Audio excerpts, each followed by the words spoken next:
Pengantar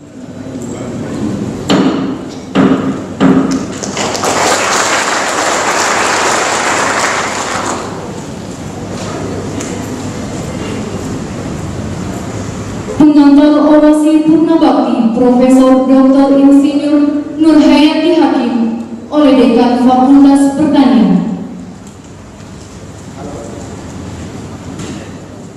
Program Pasca Tanah Universitas Andalas pada tahun 1997 sampai dengan tahun 2000. Berbagai tulisan juga sudah beliau tulis, baik itu di jurnal dan berbagai tulisan. Adalah anak asuh kami yang pertama, Yusnawati dan Mulyati.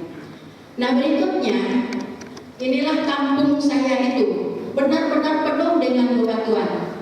Lalu masyarakat di tempat mengais rezeki dari batu itu dengan memecah batu.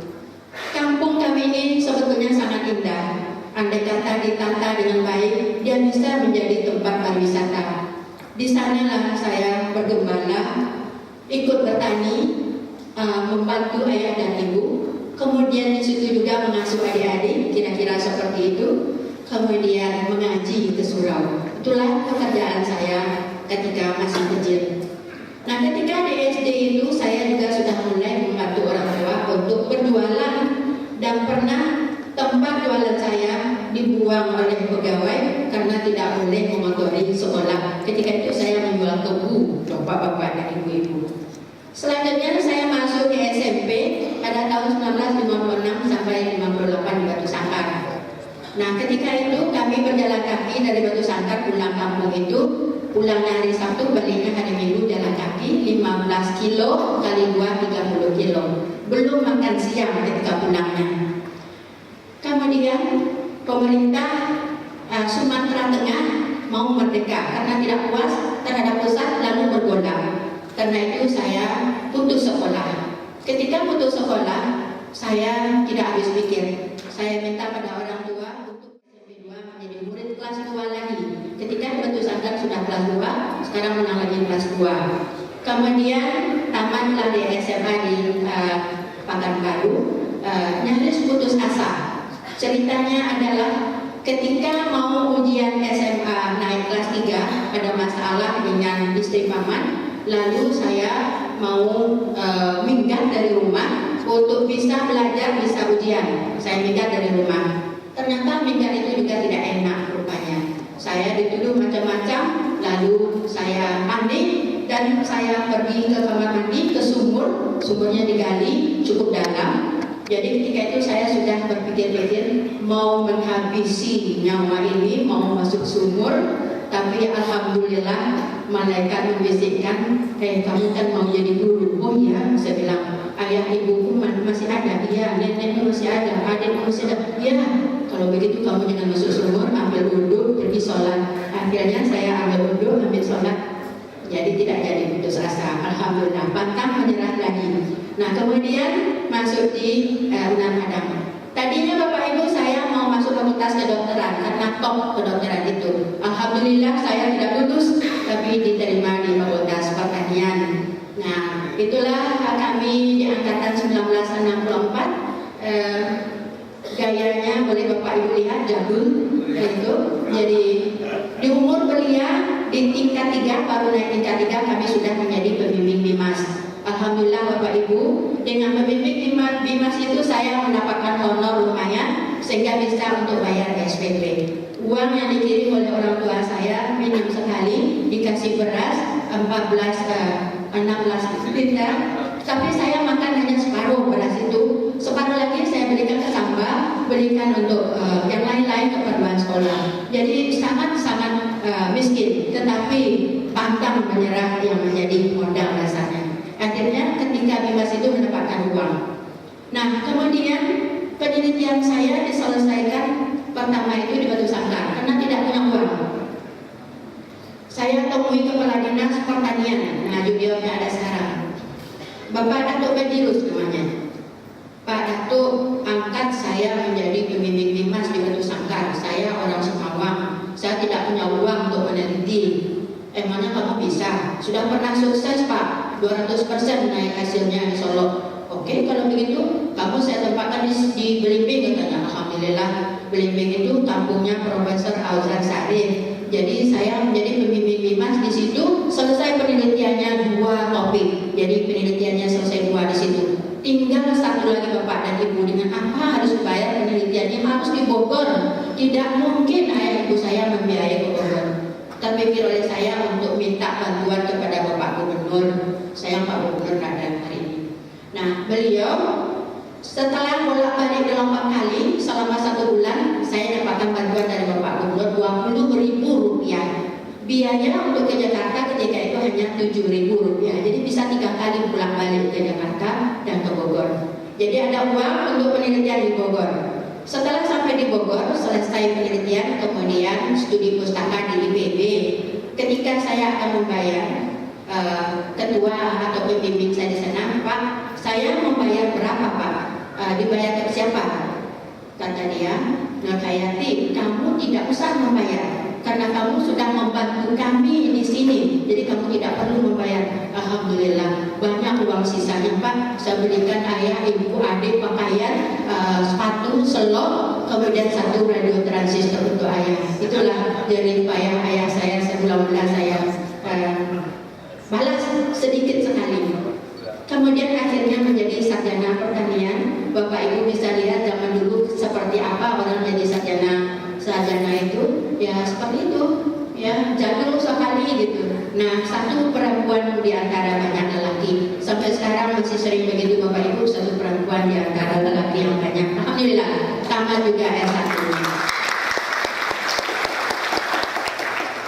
1969 diangkat menjadi pegawai negeri sipil dengan asisten ketika itu.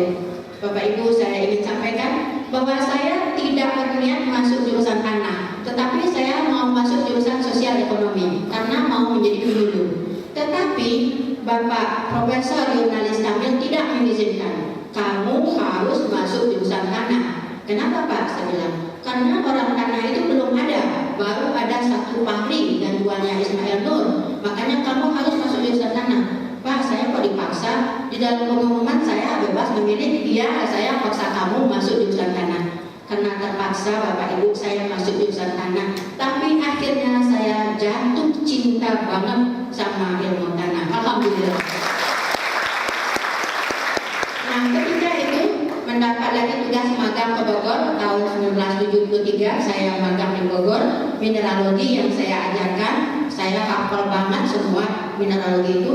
Sukanya luar biasa, oleh karena itu saya jungkit balik belajarnya. Karena itu saya diangkat menjadi asisten. Jadi dipanggil oleh Pak Nasrul Hamid, kamu menjadi asisten saya. Kenapa Pak? Karena nilai kamu bagus, terbaik dari semua, tingkat 3, tingkat 2, tingkat 1. Boleh tanya nggak Pak, berapa nilai terbaik itu? Kamu dapat 7? Masya Allah, 7 kok yang terbaik gitu ya. Nah itu zamannya ketika itu. Tapi Alhamdulillah saya di Bogor selama 6 bulan. Ketika pergi ke Bogor Bapak Ibu, saya hamil 3 bulan ceritanya. Nah saya hamil 3 bulan, Pak Fahri ada di sana juga. Ketika sudah sampai bulannya, hampir bulan ke-9, kandungan saya, anak saya meninggal di dalam perut. Lalu saya pulang ke Padang, saya bilang ke Pak Fahri dan kawan-kawan, jangan bilang ke siapapun di Padang kalau anak saya sudah meninggal. Saya pulang ke Padang, lalu anak ini belum juga lahir, saya pulang ke kampung. Akhirnya anak itu lahirnya di kampung di Simawang, begitu Bapak Ibu. Kemudian ada proyek transmigrasi, Pak Fahri ketuanya dan kawan-kawan. Saya dapat honor ketika itu karena saya bekerja rajin di laboratorium. Alhamdulillah Bapak Ibu, saya beli motor bebek 1. Yang berikutnya, saya pergi S2 dan S3 ke Bogor. Bermula dari perkara tanaman yang tidak mau mulai meneliti karena sudah bawa proposal.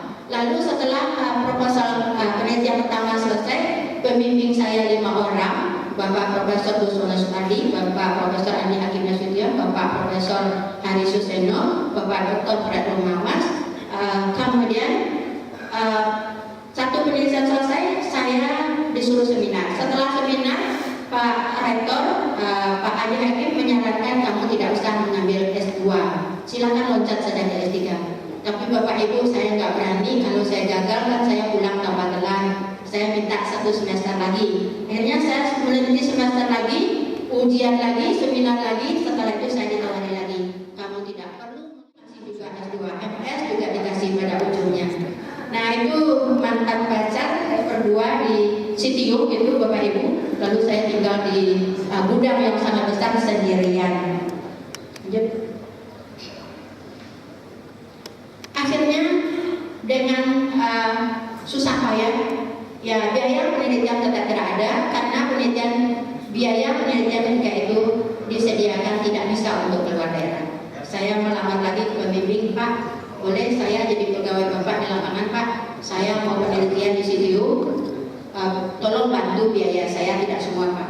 Tapi Bapak pembimbing saya, Dr. Buran Mamas, mengatakan seluruh biaya penelitian Anda akan saya tanggung di situ kalau Anda berani di situ. Siapa takut, saya bilang ya. Jadi alhamdulillah saya bisa di situ. Nah lalu ujian tertutup. Ketika ujian tertutup itu Bapak Ibu saya sakit perut. Jadi keluar keringat dingin, keluar dulu, kemudian masuk lagi baru selesai. Sebelum ujian hari Senin, hari Sabtu mau ujian, muka saya, pipi saya ditampar pintu, saya pingsan, lalu dibawa ke rumah sakit, hampir tidak ada jadi ujian. Saya bilang ke pembimbing, Pak, mundur saja ujian saya. Sepertinya saya tidak bisa ujian, Pak, karena tidak bisa lagi membaca disertasi yang telah diperbaiki. Tapi pembimbing bilang, kamu kan bilang selama ini pantang menyerah. Kenapa kamu loyo sekarang? Oh iya ya Pak, jadi saya nggak jadi bakal ujian. Akhirnya saya jadi juga ujian tanggal 29 Mei 1982. Alhamdulillah. Nah berikutnya ini ketika wisuda ya masih jadul seperti itu, tapi bahagia sekali menjadi perempuan pertama yang menjadi doktor ilmu tanah di Indonesia. Ketika saya ujian, rektor kita datang, Bapak Dr. Andes Mawati Yunus, beliau datang, beliau bangga sekali karena sudah mengharumkan nama UNAN di IPB. Alhamdulillah Bapak Ibu, katanya saya lulusnya cum laude, kemudian IPK-nya 3,93, namanya selama 3 tahun. Nah berikut hasilnya adalah seperti itu. Ketika buku itu saya tulis, saya dituduh plagiat, na'udzubillahi min dzalik. Tapi akhirnya tuduhan itu dicabut kembali oleh Bapak Rektor. Terima kasih Pak Rektor, alhamdulillah. Baik, selanjutnya ini membimbing mahasiswa. Dulu mahasiswa itu saya kumpulkan. Maaf kalau ada di sini, silakan lihat foto Anda, masih saya simpan. Ada Kennedy, ada Binsar, ada siapa tadi saya lihat, ada Agustian, ada Sapriman barangkali ya. Nah yang di bawah itu yang muda-muda, yang di atas yang tua-tua. Dulu saya kumpulkan sekali setahun ketika Lebaran, tapi akhirnya saya capek juga karena jumlahnya tambah banyak. Saya tak kuat lagi mengumpulkan mereka. Jadi mahasiswa terbantu karena saya harus membalas jasa Pak Fred yang membantu saya ketika penelitian. Baik. Kalau tadi pendidikan. Nah kita lihat yang berikut ini. Pertama adalah pemecahan masalah tanah besar. Ternyata Bapak Ibu, setelah saya menjadi guru besar, masalahnya kok tambah banyak malah jadinya. Tadi saya pikir kan mau tidur-tiduran, tapi ternyata bertambah banyak masalahnya. Ya, keracunan aluminium utama, miskin hara, butuh pupuk sintetik yang banyak. Pupuk sintetik mahal, mulai langka di pasar. Keracunan besi pada sawah bukaan baru, lagi-lagi di Damas Raya ya Pak Adi ya. Peka erosi kena miring, dana hibah pasca, dana hibah stranas, dan terakhir itu KKP 3T dari Deptan. Nah apa yang saya kerjakan dengan dana tersebut? Yang pertama ya menyelesaikan masalah tanah basah supaya tanaman bisa tumbuh baik. Kemudian tanah yang keracunan besi, bagaimana supaya dia bisa bagus. 3 hal itu kita bisa lihat, itu nampaknya sukses. Jadi keracunan aluminium dengan PBT, keracunan besi dengan POTP. Lanjut. Ini Bapak Ibu, mohon maaf kalau ada yang belum tahu proses produksi kapur. Batu kapur berlimpah di Indonesia, baru dimanfaatkan sedikit untuk membuat semen, baru sedikit saja. Oleh karena itu layak untuk kita gunakan pada tanah basah kita. Ditambang, dipecah, digiling, disaring, kemudian di packing, langsung bisa digunakan. Nah, penyempurnaan teknologi pengapuran terpadu itu diantaranya adalah takaran kapur untuk berbagai jenis tanaman. Kalau tadi saya penelitiannya hanya untuk jagung, kemudian semua tanaman saya coba untuk memberikan kapurnya. Semua mahasiswa dikerahkan menyelidiki, ada yang takaran kapur untuk cabai, ada untuk tomat, ada untuk kedelai. Putra bangsa yang telah mengabdikan dirinya di Universitas, khususnya di Fakultas Pertanian. Dari judul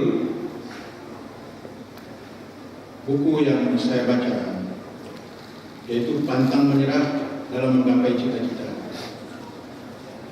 saya menduga bahwa Ibu Nur Hayati ini seorang manusia yang berkepribadian A, yang tipe kepribadian A.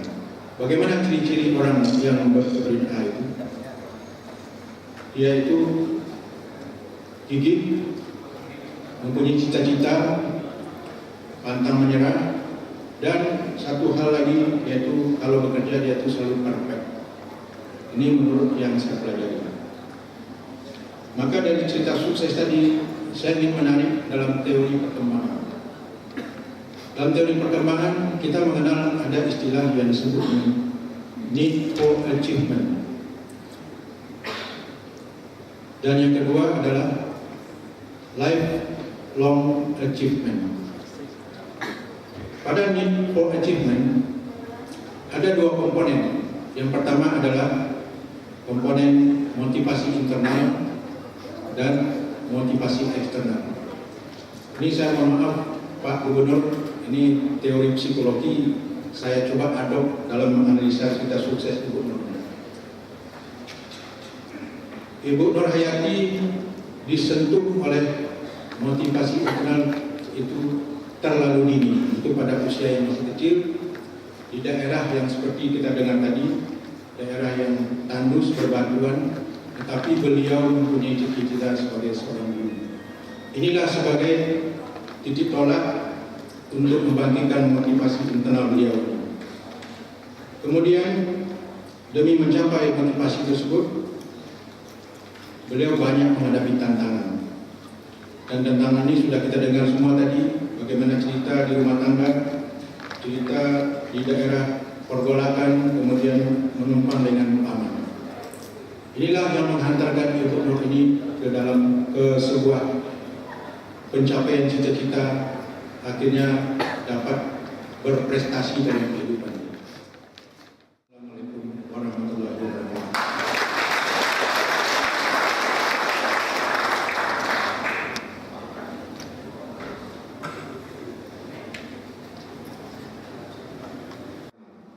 Bapak Wakil Menteri, Pak Gubernur, Bapak Ibu hadirin yang saya hormati. Di antara kita yang hadir di ruang ini, tentu ada yang bertanya, kenapa acara orasi ilmiah Purna Bakti ini diadakan? Sepanjang sejarah UNAN yang saya ketahui, ini adalah orasi Purna Bakti yang pertama dilaksanakan, dan juga oleh doktor pertama di bidang ilmu tanah yang seperti kita saksikan tadi.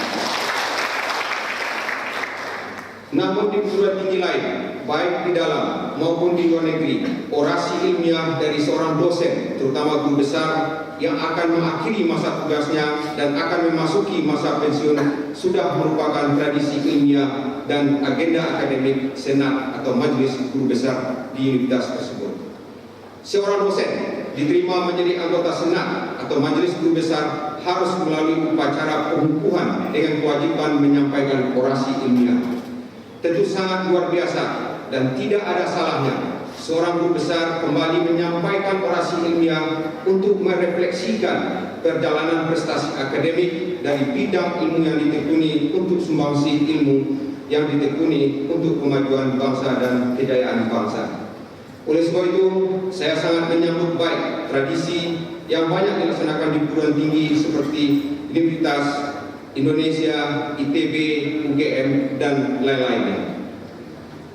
Dalam menjalani kehidupan, kita harus melalui proses awal dan proses akhir. Harus diakui, setiap proses dilalui tidak ada yang mulus dan tidak ada pula yang susah atau sulit berkepanjangan. Banyak liku-liku yang harus dilalui, rasa senang, jengkel, sakit hati, hibah, pahit, gembira, sepi, dan lega datang silih berganti dengan frekuensi dan tingkat keparahan yang bervariasi. Apa yang disebut semua ini dapat dipastikan dan tadi sudah dijelaskan oleh Ibu Profesor Dr. Insinyur Nur Hayati Hakim yang telah melaksanakan tugas semenjak tanggal 1 September 1965 dan kalau kita hitung saat ini sudah mencapai 50 tahun. Banyak dosen yang tahan untuk melalui semua liku-liku pahit dan menyengsarakan tersebut, tapi cukup banyak pula dosen yang tidak mampu melalui masa-masa sulit, pahit, dan menyengsarakan yang tidak diinginkan dalam kehidupan, sehingga terperangkap dalam keluhan berkepanjangan, menyalahkan lingkungan, dan sulit keluar dari perangkat yang dibuat sendiri. Ibu Profesor Nur Hayati Hakim salah satu dari dosen UNAN yang tidak membuat perangkat.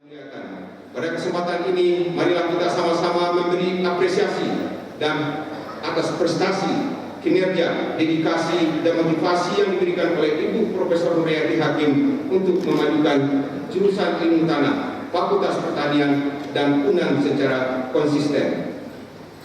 Dan atas prestasi ini, mari kita beri tepuk tangan yang meriah. Selanjutnya, saya juga mengucapkan apresiasi kepada semua kita yang hari ini turut bergembira dan turut mendoakan Ibu Nur Hayati Hakim. Banyak maaf, wabillahi taufiq hidayah. Wassalamualaikum warahmatullahi wabarakatuh.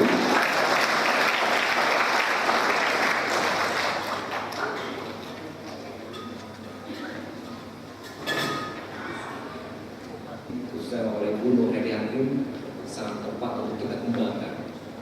Misalnya seruan yang kami sering gunakan, padi tanam sebatang, yang juga saya kalau tidak salah dari Pak Wamen itu juga hasil dari temuan dari pertanian UNAN.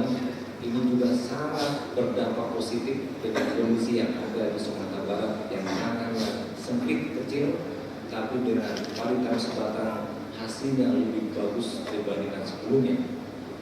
Jadi yang demikian yang mungkin kita bisa ambil contoh dan mudah-mudahan akan banyak lagi orang-orang seperti Ibu Nur Hayati Hakim, apalagi di kalangan para mahasiswa. Contohlah beliau, karena beliau orang yang sangat gigih, yang sungguh-sungguh, sangat tekun dan serius dalam bekerja dan mengabdi dirinya untuk kepentingan bangsa ini.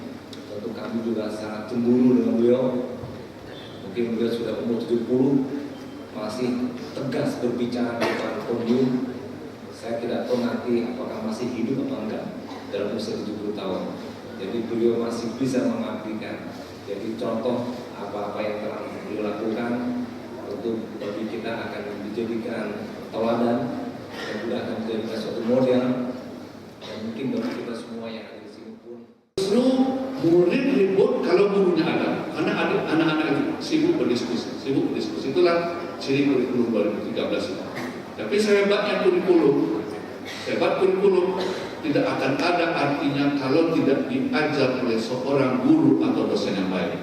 Bu Nur sudah berperan menjalankan profesinya sebagai seorang dosen yang baik bagi kita-kita yang pernah menjadi mahasiswa. Kepada Ibu saya ketika berdiskusi juga dengan kawan-kawan, ada pengalaman seorang guru yang patut juga kita hayati barangkali. Guru ini guru matematik, mengajar di sebuah sekolah. Belajar matematik, dia seorang guru yang keren. Alhamdulillahirabbil alamin wassalatu wassalamu ala asyrofil anbiya'i wal mursalin wa ala alihi washabbihi ajmain.